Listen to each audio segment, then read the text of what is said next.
Assalamualaikum, salam sejahtera. Saya Nazri Kaha. Ini agenda Awani menjelang Malaysia memilih. Pastinya pilihan raya umum ke-15 banyak perkara yang akan menjadi sejarah. Sama ada sebelum kita berhadapan dengan hari penamaan calon, mungkin kali ini paling ramai calon akan ditampilkan oleh semua parti ataupun dari individu bebas. Begitu juga mungkin selepas waktu kempen berjalan, mungkin akan berlaku banyak pertarungan berkaitan dengan contestation idea, policy dan juga manifesto. Dan selepas hari D-Day ataupun hari pilihan raya, pastinya situasi mungkin akan berubah dengan ada electoral pact yang berbeza sebelum hari mengundi. Jadi kerana semua itu akan menjadi penting, matters untuk pilihan raya umum ke-15 dan pada malam ini saudari Nur Izzah Anwar bersama saya. Terima kasih. Walaupun sibuk, mungkin mempertahankan Permatang Bawah. Mungkin, saya kata. Saya belum dapat pengesahan daripada orang yang menerima watikahnya kan. Okey, apa maksud pilihan raya umum ke-15 bagi saudari Nur Izzah? Pada saya, setiap pilihan raya itu sangat penting kerana memberikan ruangan kepada rakyat, kepada saya, sekurang-kurangnya sekecil mana pun menentukan masa depan pentadbiran, siapa yang kita pilih dalam Dewan Rakyat, menggubal undang-undang, memperkenalkan program bagi memberi impak dan kesan kepada hidup kita. Jadi pilihan raya ke-15 ni sangat-sangat penting kerana kita baru saja keluar dari pandemik. Kita masih lagi merasakan kesannya, ramai yang hilang kerja, hilang mereka yang dikasihi, dan kita berpeluang melihat 18-year-olds dapat mengundi dengan penambahan pengundi yang jauh lebih besar untuk memastikan Malaysia ke depan ataupun terus dibelenggu dengan permasalahan sosioekonomi dan juga politik. So it's a really important election. Untuk saya secara peribadi, insya-Allah fardu kifayah kita teruskan untuk memastikan kita melakar terus agenda reformasi dan berkebajikan. Saudari Nur Izzah seolah-olah mendapat nafas baru ataupun ada satu oksigen baru disalurkan kepada individu bernama Nur Izzah Anwar. Selepas menang pilihan raya umum ke-14, you draw back sekejap. Dan tetapi muncul semula selepas langkah Sheraton. Dan selepas berada di kepimpinan utama keadilan sekarang, macam tak cukup tanah lah. Bergerak ke sana ke sini dan 24 jam tu almost occupied. Jadi adakah ini sebenarnya yang ditunggu-tunggu selepas ada beberapa faktor, sama ada anda berasa macam sedikit terkilan selepas menang, selepas itu ada rasa kecewa dengan pengkhianatan, tetapi dengan adanya undi 18 banyak game changer untuk pilihan raya umum ke-15, saudari. Saya rasa kita ni manusia, kita sentiasa perlu melengkapkan diri dengan maklumat, dengan ilmu. Jadi peluang yang saya ambil untuk tidak bergiat aktif dalam politik arus perdana, alhamdulillah belajar dengan Profesor Fatimah Kari, mengenal pasti isu sosioekonomi, tekanan-tekanan yang dihadapi oleh rakyat, termasuk dasar-dasar baru. Beberapa hari lepas kita bertemu dengan pakar dipanggil yang memperkenalkan pencen bagi warga emas yang berpengkalan di England dan mencadangkan semua ahli politik di Malaysia dalam pilihan raya jangan lupa perkenalkan insentif untuk menjaga warga emas dan anak-anak. Exactly. Jadi pada saya mungkin nafas baru itu lebih kepada kalau kita tidak berdiri bersama memperjuangkan masa depan, takut masa depan disambar orang. Jadi maybe in that spirit saya ingat Safiah, kerana Safiah kadang-kadang saya anak sulung saya katalah letih juga politik ni. Dan Safiah kata tapi kalau mama tak buat, adakah kita memberi ruang kepada orang lain yang mungkin tidak ada agenda yang baik untuk negara berkuasa. So I think that kind of questions kita nak ajak anak-anak muda kan bersama, so we have to do our part. Tetapi realitinya untuk undi 18 pengundi automatik, mungkin pengundi automatik ini dia punya psikografi dan demografi itu berbeza. Mungkin ada sampai 50 tahun, ada 40 tahun yang tak pernah keluar mengundi, tak pernah minat politik. You got it right. Dan begitu juga dengan undi 18, ada yang di Felda, ada di Sabah dan Sarawak, ada di Permatang Poh, ada mungkin di Perlis dan juga berada di Lembah Pantai. dia punya kecaknaan berkaitan politik tu amat rencam dan juga diversified. Mungkin kalau di bangsa di Bangi atau Shah Alam, mereka mungkin cakna dengan maklumat. Mereka ada tab, mereka ada handphone, iPhone dan sebagainya. Tetapi mungkin mereka tidak berminat dengan politik. Ya, saya rasa ini adalah trend seluruh dunia di mana kita melihat kekecewaan dengan ahli politik. Kita melihat mereka merasakan kadang-kala orang politik begitu terasing dengan adat resam, cabaran yang menimpa rakyat di peringkat lapangan. Jadi memang ini cabaran. Bagaimana kita menggunakan media sosial untuk berempati. Berempati ini bukan sekadar nak menang undi. Kita macam kalau kita nak ubah masa depan dan memwujudkan lebih banyak peluang pekerjaan contohnya. Kalau ahli politik beramai tak pernah bekerja ataupun menggunakan pengangkutan awam, bagaimana mereka boleh rasa denyut nadi itu. Tapi juga mengenal pasti you need to have some degree of experience. Di sinilah peranan pakar akademik dan pemilihan dalam pasukan wajib dilakukan. Saya nampak di England juga, di banyak negara, bila masa kita tidak memilih sektor dan pakar tertentu, maka ekonomi dan masa depan negara itu mudah tergelincir. So it requires pembuktian. Segala yang kita buat, kita kena pastikan ada dalil dan ada kesan yang kita nilai kepada segmen tertentu. Contoh pendidikan. Ya, saya fikir baru-baru ini pun ada suara daripada para guru. Saya nampak juga dalam bidang pekerjaan. Sektor-sektor sekarang mengatakan pilihan raya ataupun tidak, kami nak pekerja yang mencukupi. Dalam bidang runcit telur. Saya rasa bulan lepas kami dah sebut bila the shortages are taking place dan kita kena cepat bertindak. Ya, bukan saya kata kita tahu segala-galanya, tapi inilah kenapa politik itu penting dan inilah yang perlu dikhabarkan kepada pengundi 18 tahun. Ya, dan pengundi yang Haji sebut tadi yang tak pernah keluar mengundi, first time voters.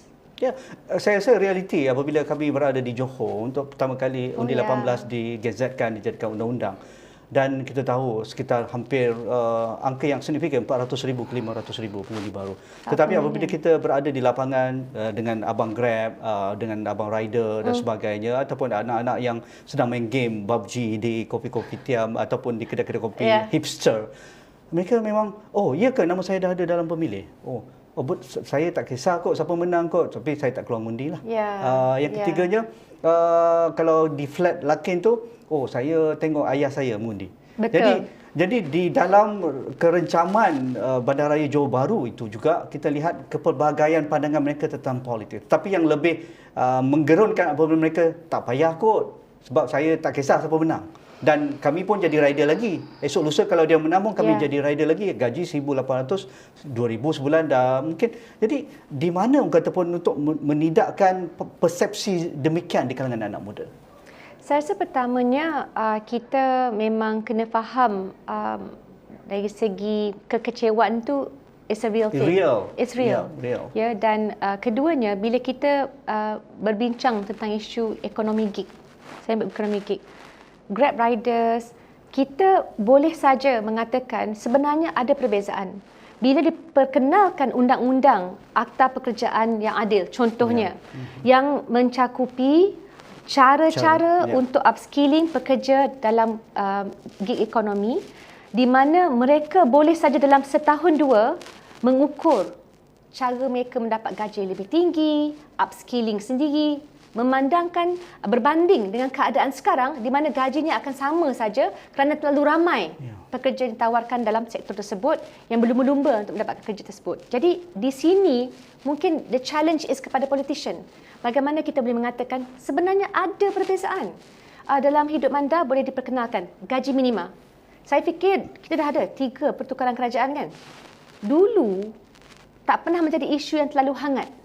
Kiranya disebut tapi bagi pelbagai alasan.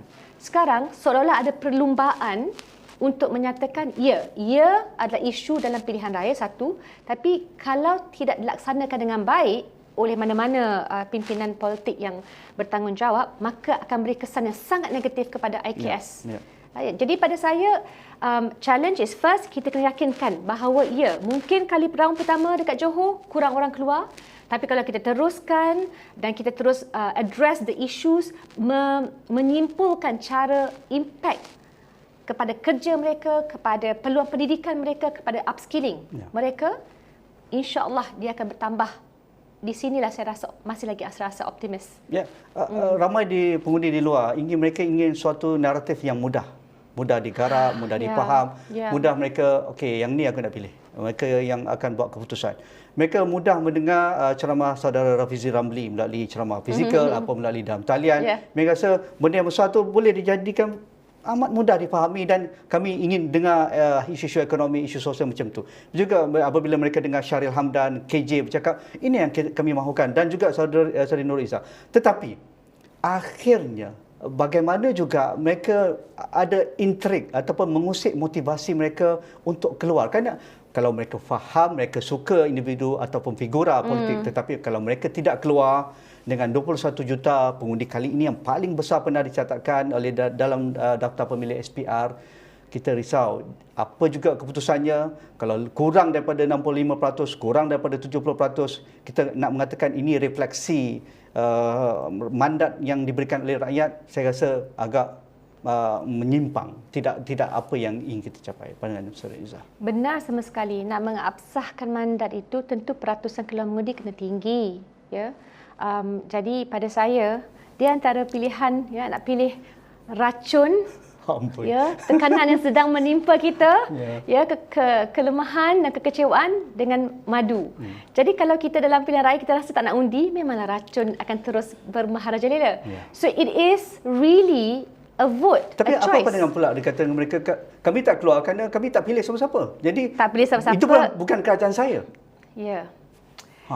Ini real di lapangan, ya. Bukan juga kerajaan saya, tapi masalahnya bila kita tak keluar mengundi, racun yang ada itu akan terus menular dan bermaharajalela kerana mereka dan block vote yang sudah biasa keluar mengundi, come rain, come shine, akan terus keluar pada hari tersebut. Jadi dengan tidak keluar, kita seolah-olah memberi kuasa lebih kepada mereka yang ada. Jadi pada saya, inilah mungkin mesej yang terutama. Saya selalu sebut, ya, bukan sahaja dari segi cerita, kisah lama, Romance of the Three Kingdoms. Kenapa? Kerana kita baca, dalam sirah pun ada. Tapi kita kena ingat, tempoh masa bagi dinasti bertukar adalah 60 tahun. Jadi dalam kacamata sejarah, saya rasa, yalah, alhamdulillah kita masih ada peluang untuk mengundi.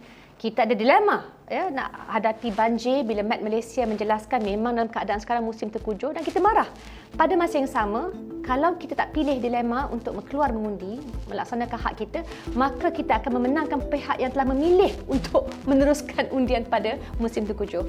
So, for me, we cannot give up. Dan inilah mungkin mesej yang saya akan terus berikan tanpa henti.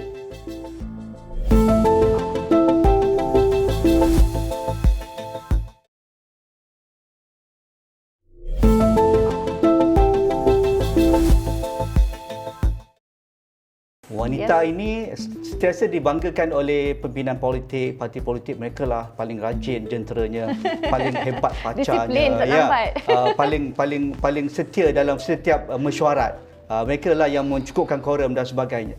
Tetapi apabila nak jadi kataupun ahli parlimen ataupun adun ataupun calon pilihan raya, mereka yang paling ke belakang. Malaysia antara negara yang paling ke belakang dalam meletakkan wanita untuk menjadi pemain ataupun pemegang kuasa politik, sekitar 137, lebih jauh daripada Rwanda, jauh daripada Uganda, Bangladesh dan sebagainya. Adakah PRU15 kali ini Izzah mengatakan inilah waktunya, mesti ada political will, semua parti, tak kira lah, termasuk juga keadilan? Ya, bulan lepas sebelum kita mengadakan konvensyen wanita lagi yang bertempat di Permatang Pauh di Pulau Pinang, Batu Kawan, tapi kita dah tekankan pentingnya keadilan harus memacu agenda yang telah dimulakan semasa Datuk Seri Dr. Wan Azizah menjadi Presiden. 30% target perutama untuk menempatkan calon wanita, ya, kerana bukan sahaja menempatkan calon, kenalah tapak dan kerusi yang memang dikira peratusan untuk menang tu tinggi. So this has to be an agenda yang kena diangkat, dan saya suka kerana kurang-kurang kita nampak banyak parti politik lain mula bercakap tentang perkara ini. Pada masa yang sama kita juga mahu wujudnya ekosistem yang mesra pada wanita, yang memastikan wanita rasa selamat dalam kajian Interparliamentary Union. Ahli politik wanita seluruh dunia sebenarnya, anggota IPU diberikan tekanan, kadang-kadang diugut dengan pelbagai cara.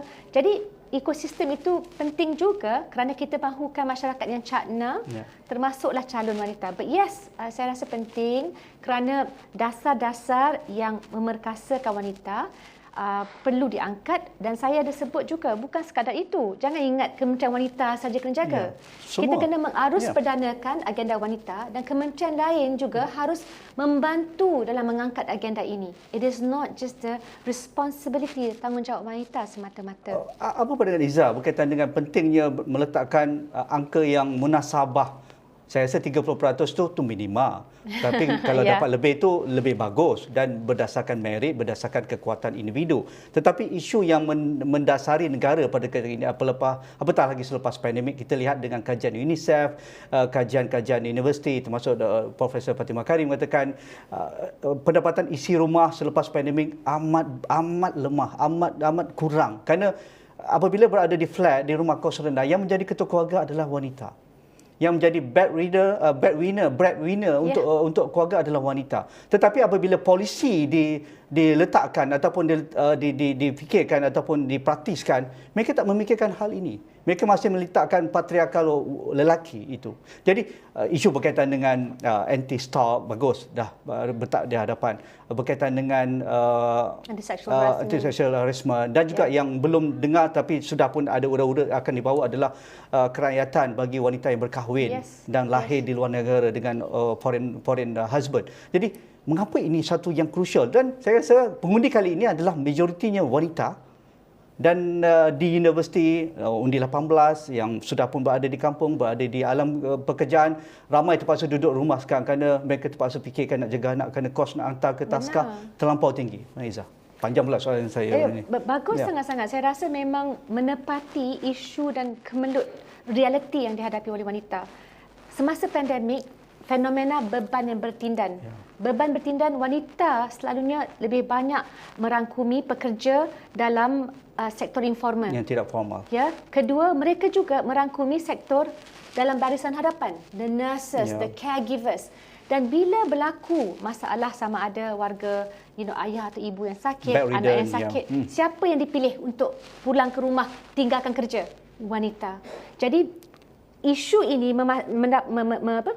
mengakibatkan mereka terpaksa menanggung beban yang tinggi, dan selepas pandemik mereka seolah-olah hilang peluang untuk mengejar kerjaya, memastikan gaji bertambah dan perlindungan bila sosial yang memadai.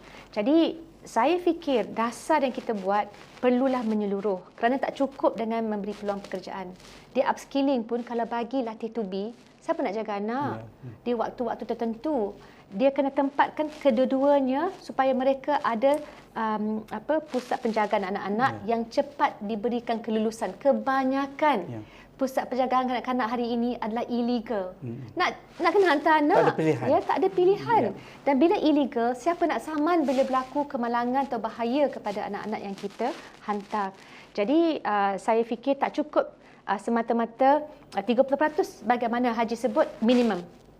Tapi perkara yang lain itu harus datang dengan pendekatan cuti bersalin, dengan pendekatan pemberian imbuhan sebagaimana yang dibawa oleh Kak Wan satu ketika dahulu, imbuhan menerusi perlindungan air suri di bawah KWSP. Jadi these are policy programs yang berlainan. Jadi nak kata, bila kita undi, bila kita pilih, maka kita pilih dasar sebenarnya yang benar-benar merakyat. Dia bukan soal bercakap. Sesiapa saja boleh bercakap. Saya perjuangkan wanita. Prove it. Show it. Where's the impact on the every woman.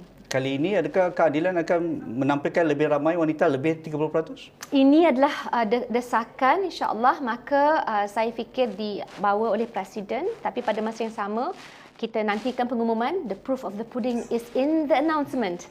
Jadi saya rasa tekanan ini berlaku juga internally. Dia bukan externally saja. Kena lobby, Izzah. Tak boleh duduk salah satu platform awal ni. Dengar tu.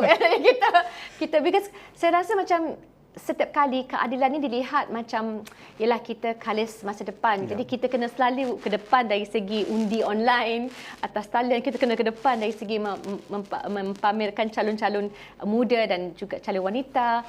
Pressure is there, tapi insya-Allah ya kita harap diambil serius kerana akhirnya ini adalah masa depan yang kita harapkan dapat direalisasikan. Ya, berkaitan dengan menjelang pilihan raya, pastinya keadilan mempunyai sasaran untuk merangkul lebih banyak kerusi, dan dari survey dan juga dapatan-dapatan kajian penganalisis dan juga Polls House mengatakan pilihan raya kali ini hampir tidak ada pemenang yang jelas yang berada di barisan hadapan yang akan melepasi garisan 112. Jadi dari pandangan seorang ahli politik yang lama dan juga melihat situasi semasa, adakah Malaysia sudah perlu bergerak, bersedia daripada sekarang ni, sebelum hari penetapan calon atau hari kempen ini, perlu menerima hakikat bahawa Malaysia akan berada dalam situasi coalition selepas keputusan, dan juga coalition itu perlu mengangkat isu-isu berkaitan dengan reform, berkaitan dengan keadilan, berkaitan dengan governance. Saya fikir yang penting di sini adalah kita jelas dengan garis batasan kita. Ya. Akta anti lompat itu penting kerana jelas menunjukkan kita tak boleh terima mereka yang mengkhianati asas ataupun arus perjuangan. That's important. So rakyat tahu undi saya dihormati. Ya, mereka tak boleh suka-suka dan sudah digazet and sudah it has been enforced. Satu. Kedua adalah setiap langkah yang kita ambil.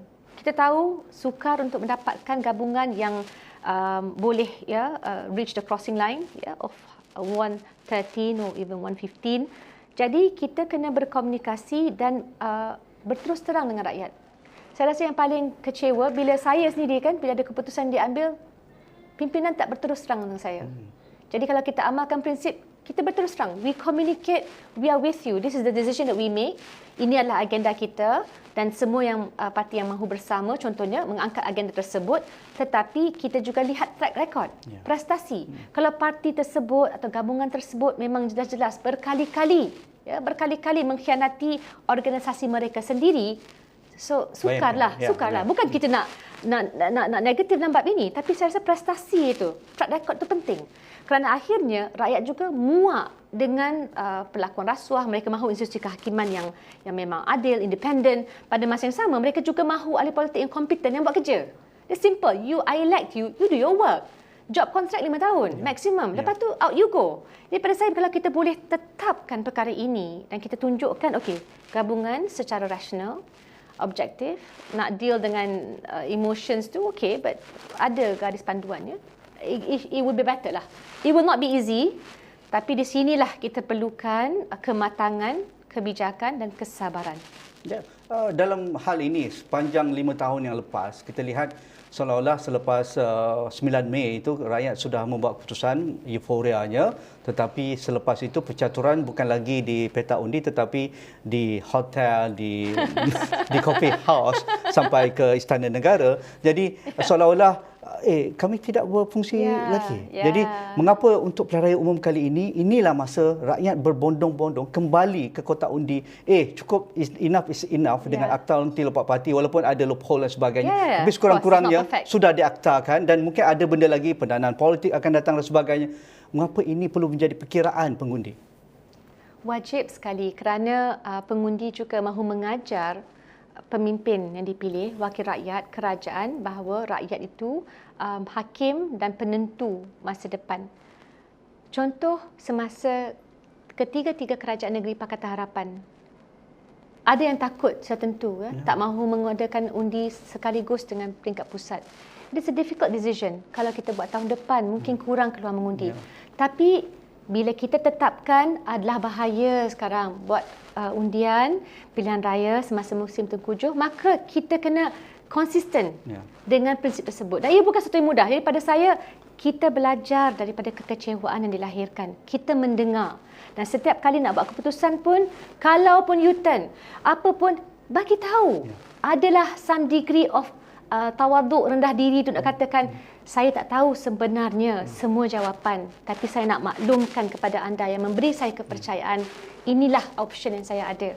I think that's what people want. Common sense. Yes. Tak susah pun, bukan. Yes. There's a lot of nonsense in this world. Okey, Izzah akan pertahankan pematang PAU? Saya serahkan kepada pimpinan. Saya harap diberikan Bukan peluang. saya dengar di Bandar Tun Razak ataupun di Gombak. Wow, loaded question. Ya, tapi pada saya selalunya lah bila masa begitu suntuk, kita selalu merasakan it's not easy to go to a new area. Tapi apapun, saya sebagai seorang askar, kita ikut arahan. Bukan Laskar Pelangi lah. Tak ada salah pun suruh Laskar Pelangi. Ya. Selari. Okey, terima kasih Nurul Izzah Anwar, Naib Presiden Keadilan dan juga mantan Ahli Parlimen Pematang PAU. Saya gunakan mantan. Tak boleh guna YB lagi dah. Betul, dah bubar Parlimen. Ya, terima kasih kerana berterus terang dalam sesi menjelang Malaysia memilih, dan kita akan menelusuri campaign trail selepas ini, walaupun akan bertapak di Pematang PAU, Nadia, kan? Tetapi pastinya dengan fungsi-fungsi yang lain itu akan berada di utara ataupun di Johor. Tolong sikit Selangor pun Johor banyak sikit. juga. Okey, sekian saja. Assalamualaikum, kita jumpa lagi.